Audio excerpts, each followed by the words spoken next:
What's up everybody, Coach Hudson here, and I'm really excited to make this video for you guys today. I'm actually so excited. This is my second time recording it because I only got about halfway through the things I wanted to talk about, and the video is already 15 minutes long. So I wanted to shorten it down a little bit, but with this video, we're gonna talk about 6 different tips that you can use as a beginning CrossFit coach to make you that much better early on.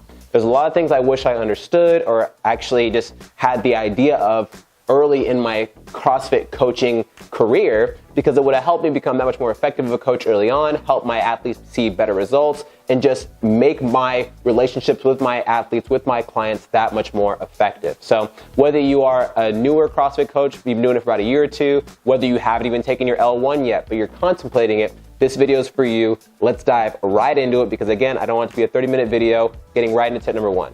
All right, now for tip number 1 is understanding the individuals more. So when I say this, you might know everyone in your gym. You know, Stacy does this for work and Tina does this on the weekends and Scott likes to, collect baseball cards, whatever. You might know everyone and what kind of person they are, but you need to truly understand what they are hoping to achieve with coming to your gym, with doing these workouts, with having you lead them as a coach. Now, the reason I say this is because when I first started doing CrossFit, I was 110% after day 1. I would go 30 minutes before class to mobilize and warm up and do things. Then after the class, I would do extra credit work and hang out and even just clean stuff because I wanted to be at the gym. I loved everything about the gym that I was just expecting when I started coaching that other people would be as excited as I was for the workouts.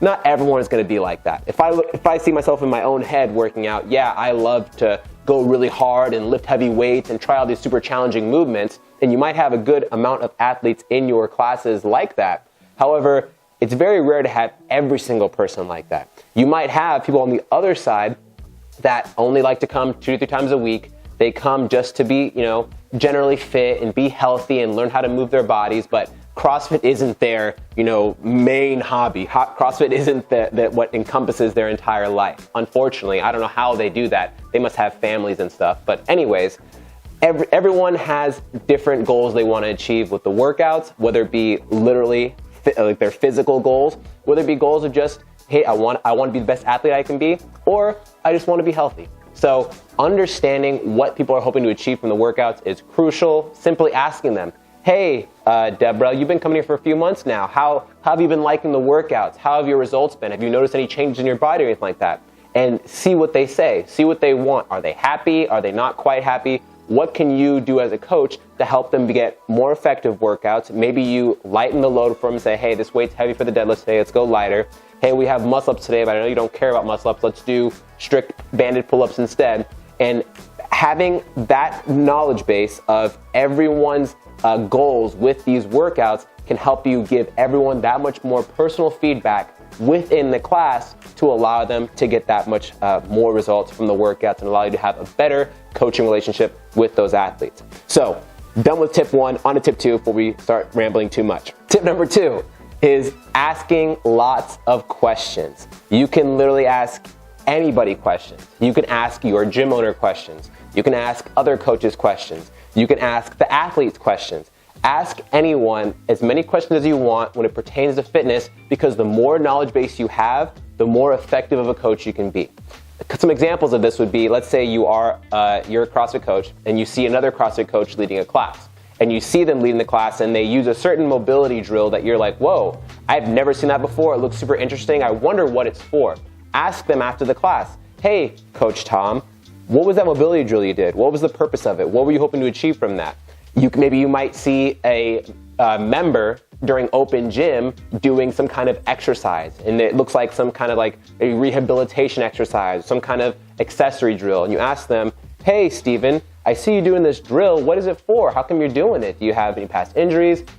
Ask as many questions as you want. Ask questions on YouTube. Ask questions on Instagram. The more information you know only helps you become that much more effective of a coach. The day you think you know it all is the day you're set yourself up for failure, because you're going to think, I'm the bee's knees, I have all the answers. But as soon as you think that, you realize there's a lot more out there to soak in and make you that much better of a coach.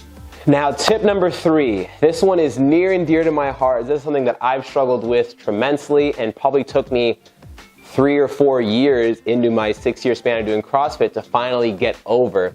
And this one is don't sweat the small things. Some examples of these are late athletes. I don't mind if an athlete's late, but athletes that are habitually late. People like half-assing the warm-up or half-assing stretches or things like that. Or, for example, people talking during the warm-up as you're trying to explain classes or explain the flow of the class and what to expect for today.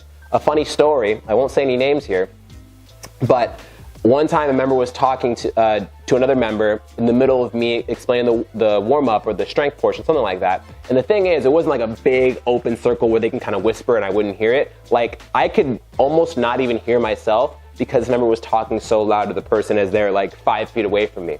I went and told the member, I said, "Hey, blank, I'm trying to lead the class here." And they said, "No, you're not." And I responded, "Hey, you can leave if you don't want to be a part of the class." And then instantly, he stopped talking.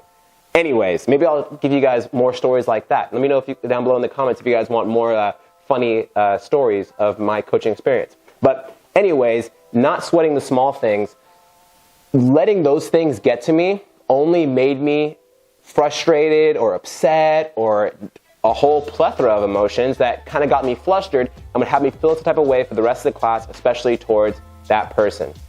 At the end of the day, if someone's late, they still came to the gym. Some people are a few minutes late and like, I'm not gonna go to the gym, and they totally skip on that day entirely.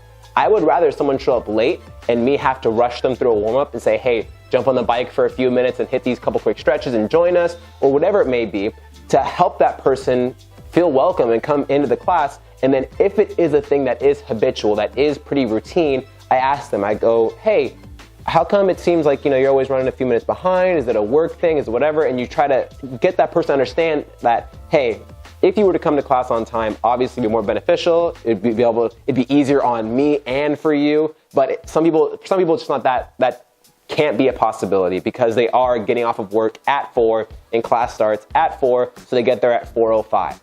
Totally understandable.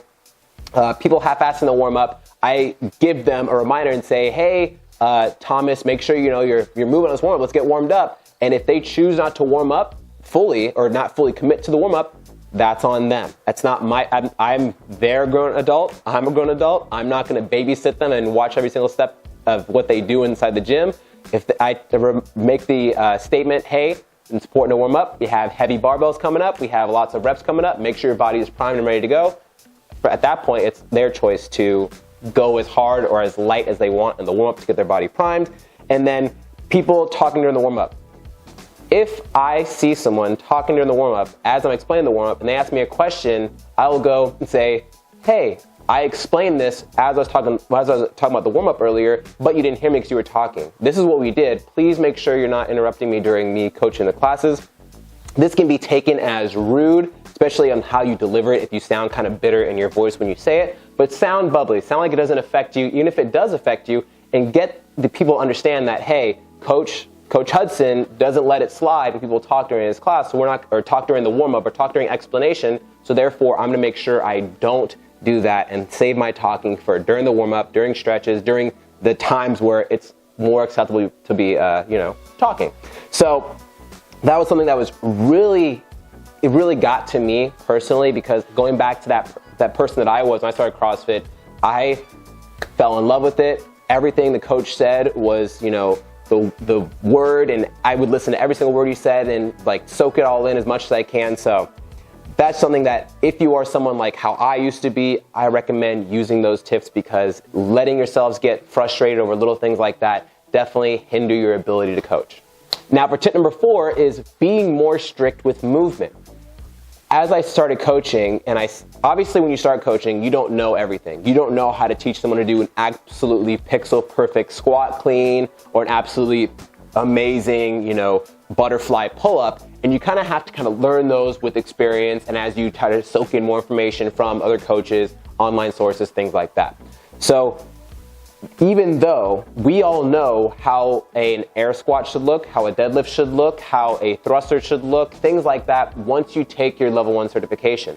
So if you see, and the thing is, level 1 certification, they do a great job of nitpicking every single thing. I had to retake my L1 recently. I have my L2 currently, but with quarantine and everything, they had a level 1 online that revalidated my level 2. But anyways, I retook the level 1, and I was trying to move like my life depended on it. I was trying to move pixel perfect, bam, beautiful, cleans, everything. But the instructor was still able to call me out, and it wasn't like they were trying to just bully me or trying to like single me out. I would go and be like, oh yeah, I am doing that thing. So understand that when someone is moving in your class, I don't care if that person's doing CrossFit for 15 years, everyone can use 1 or 2 things to work on every single day. That was always my goal as a coach. Whether it's someone's second day in the gym or it's their 15th year in the gym, I try to give everyone at least 1 thing to work on for that day, even if it's minuscule, just to let them know that I see them, that we're always working towards becoming that much better. And unless if you're an Olympian, you need some coaching. Even Olympians have coaches. I said that in a video a couple days ago, but always be a stickler on movements. Always make sure they're moving as well as they can. I would always settle when I was beginning my coaching career with decent movement. Yeah, that looks good.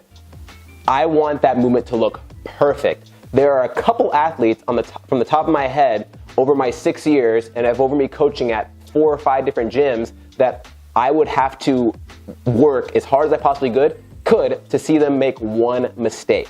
They would move so flawlessly, so perfect, that I would have to try to look at every single joint in their body, look at how they're moving, watch them for a set of 10 reps, see if I could find 1 thing wrong because they moved so good. And if that was the case where it's a really basic workout of, let's say, wall balls and rowing, where there's not a whole ton of things that can go wrong in comparison to like a snatch, for example, then I would just reinforce them and say, hey, Natalie, if you're watching this, you're one of the people that came to my mind on flawless movement. Hey, Natalie, you are crushing it. Keep killing those wall balls. Let them know they're seen. Let them know you're acknowledging them. If you honestly can't give them 1 little thing to work on, that is a great way to still be an effective coach and still be engaging with every member. Because one thing that I've seen a lot of coaches do, especially newer ones, is they'll kind of watch. And if they see someone do a really grotesque fault in their technique or in their rep, then they go and address it. I try to, as I make my rounds, this could have been a whole other tip. As I make my rounds to the gym and kind of watch everybody, I'll go, great job, Natalie. Awesome extension on those squats, Billy. And then I see, okay, Tommy is really struggling with the depth of their squats. But hey, Tommy, push those knees out really hard and stay down on those heels to help you get a deeper squat and yada, yada, yada. On to tip number 5. Tip number 5, which is a great one, and that is teach more. What I mean by this is explain to people what you're doing. Explain to them what the results are going to be. Explain to them what happens if they move poorly. Because, for example, let's say the strength portion has deadlifts today. And you go and say, all right, guys, make sure you keep your back flat and you push your butt back on the deadlifts and pick it up, and there you go. Boom. Let's do it. Zero coaching was done. Zero instruction was done. Everyone knows to keep their back flat. Everyone knows to push the hips back. Everyone knows these general cues. But if you go and explain to them and say, hey, guys, we want to push our weight back and shift it more towards our heels. That gets our hamstrings engaged and gets our glutes turned on and ready to lift that bar off the floor. Whereas if we're more upright and our knees are more forward, so more like in a squatting type position, it's going to end up pushing that bar away from us. It's going to end up having us use more quads, but our quads are not as strong as our posterior chain. Very basic, simple 30-second blurb that can really resonate with people and make a big difference on how they approach the strength portion, how they approach the workouts, and how they get results from their workouts. So really simple things like that. Obviously, you don't have to break down the deadlifts every single time, but things like gymnastic movements, Olympic lifts, maybe it's a long 40-minute AMRAP, and you've got to explain to them, hey, this is how you should approach an AMRAP. Don't approach a 40-minute AMRAP like how you would approach Fran, because you are not going to be happy the remaining 35 seconds of that 40-minute AMRAP once you've totally gassed yourself and you realize you got a long way to go. So little things like that, I like to explain, I like to address the entire class, especially if I know it's a common fault that I'm going to see. If I know the biggest thing that I'm going to see when I see people do a wall ball is they're going to let themselves just collapse in the bottom and their lower back's going to round, I'll go and explain to them early on and say, hey guys, when we sink down in that squat, keep our knees out, keep those hips tight at the bottom, make sure you're not collapsing and letting your lower back go, because if your lower back does a lot of flexion and extension, it's not going to be very happy when it comes to you waking up tomorrow or the next day after that. So teach more explain to them what we're doing, why we're doing it, how we're doing it, and what the desired results are going to be. If you honestly don't know, ask the owner of the gym, ask the head coach, ask someone that is in your coaching staff or is in your circle of the gym that will know the answer, so you can better relay that to the members. So not only will you have a better grasp of, oh, I can look at this workout and dissect it and know what the stimulus of it is, versus, okay, it's just CrossFit, constantly varied, okay, so what we're doing today, guys, let's go hit it. Because I can guarantee you, you're gonna be a very lackluster coach if all you're doing is just telling people what is going on for the day versus actually coaching them through what's going on for the day. All right, you guys, it feels like I've been talking for 17 hours, but we're finally on to the last tip, and the last tip is be more personable. This one, out of the 6, I'd probably say is one of the most, they're all important. This one is equally as important as all of them. But when I say be more personable, is get to know the members more on a friendship type of level. No, I'm not saying you should have a member come in and you're doing slap ass with them and you have a bunch of inside jokes and you're hanging out with that person the entire time, but I want to be friendly and bubbly and be able to have inside jokes with every single member that comes into my class. So for example, let's say I have someone that is in my class that I hang out with outside of the class as well.